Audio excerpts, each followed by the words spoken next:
It's been many years since the King's Place building on North Swan Street in Albany was home to the owners of the nearby Tenbrook Mansion. Now, thanks to the vision, leadership, and support of the City of Albany in partnership with the Albany Housing Authority, this historic mid-century building is once again connected to the mansion. In addition to providing exhibition and desperately needed office space for the mansion staff, the building is also home to 2 affordable housing units. The journey from 19th century opulence to an anchor of the community's 21st century rebirth was long and challenging, but in the end the coalition of public and private partners proved equal to the task.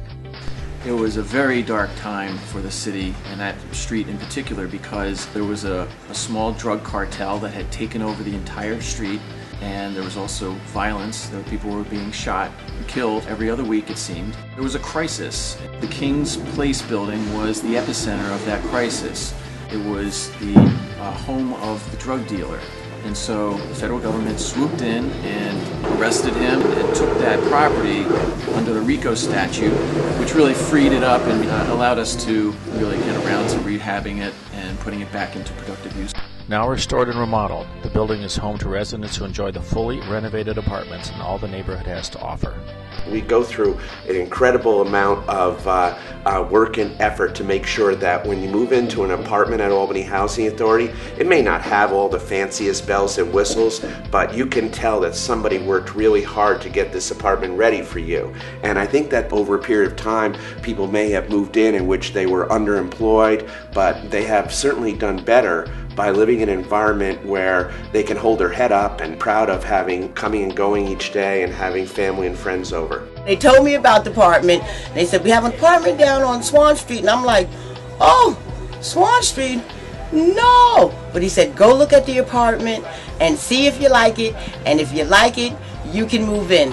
So when we got here, they opened the door and I fell in love. I just love the atmosphere. I just love the community. The King's Place restoration also reestablishes the building's lost connection to the neighborhooding Tenbrook Mansion.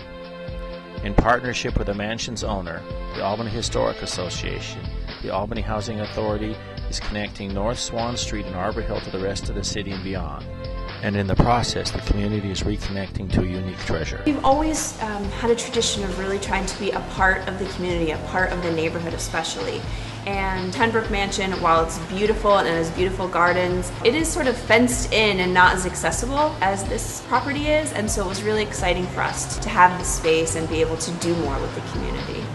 That brings an esteemed institution that is in the neighborhood onto Swan Street, where they would not have a presence otherwise, and all the people that they attract to the Tenbrook Mansion. This is a house museum that's in the neighborhood. The advisory group has come up with 3 more exhibits that we're working on. One would be the history of Arbor Hill and really the notable people that have lived here. We're talking a little bit about, we're working with the Underground Railroad and the community on something from slavery to civil rights exhibit. The restoration of King's Place reflects the value and values of the Albany Housing Authority. Affordable housing for city residents, building and public-private partnership, as well as growth in the development of the city as a whole. Oftentimes, those people who are moving into those apartments or into that office space are the people that I met all the way at the beginning of that process. They're the neighborhood stakeholders that I got to know and that helped guide that project all the way through to its fruition, and are the ones who are directly benefiting from all that effort that went into that. You know, where you invest in 1 and 2 and 3 houses on a block, and then shortly thereafter you see private investors coming in or new families taking out private mortgages. And that is slow to happen, but it is happening. It's very, very exciting.